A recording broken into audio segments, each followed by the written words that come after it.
as I was looking at this, I also came across this thing of quiet firing. So I don't know, has anybody heard of quiet firing? It's probably, you know, I didn't really hear about it till I started digging into this. But I remember it, if anybody's ever seen the movie Office Space, they have this one, and I can't remember his name, is Melvin or something like anybody who remembers Office Space, if you can remember the guy's name. But they basically kept on changing his office. And at some point they put him down in the basement and they just stopped paying him. And they basically made his working conditions worse and worse and worse, just trying to get a person to quit because they don't want to go through the hassle to fire a person, or they don't want to have to pay someone severance pay, the pay that you often give someone when you fire them, or you might not want to pay their unemployment insurance. If you've got, you know, if you can fire them for cause, you have to fire them for cause to deny them. If you fire them for not cause, you have to pay unemployment insurance premiums. So you might just, as a manager, make working conditions worse and worse. Sometimes this is known as constructive dismissal. And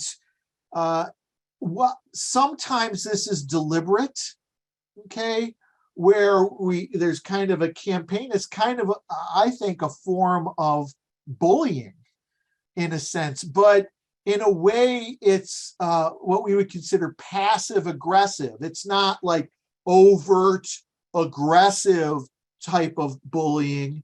It's a very passive and subtle type of bullying. I think there are some times, though, where managers do this in an unconscious way, again, where they get frustrated with people who are disengaged. And instead of reaching out and building the relationship, they make the working conditions harder for that person, probably because they're giving what they get. But again, as managers and leaders in organizations, we should have higher standards for ourselves than just giving back what we get.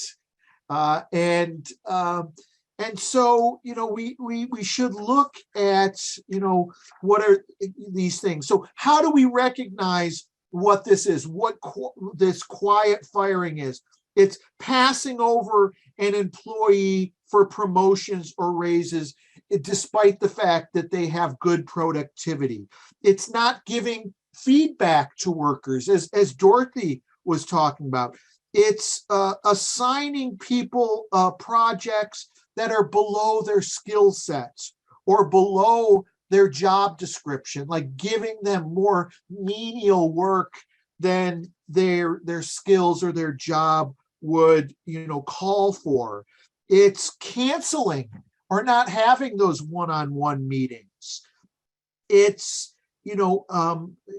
giving people unpopular, undesirable working shifts. Like we were talking about, not being flexible about work-life balance. It could be leaving people out of meetings. They're not in the invited lists, okay? And that tells them that they're in the out group and not in the in group. It's a way of isolating people rather than including people. So, when we talk about diversity now, we just don't talk about diversity, we talk about diversity and inclusion. And inclusion is the process of appreciating all of our employees. And so, we have to be careful about doing this quiet firing, because again, it will not just affect that employee, it will affect the climate in the workplace. It creates a toxicity in the workplace. And so a quiet firing environment will lead to the development of a quiet quitting culture. If we start treating people like that, even if it's those people who are already disengaged, that disengagement will spread. And more people will say, I can't really trust these people. They play dirty. They ostracize people. They manipulate people's emotions. They don't have the courage to be direct and candid and approach people. So we've got a comment here. I'm sure this happens more than we know. It's really sad to hear. These actions impact not only the person targeted, but the entire team. Exactly.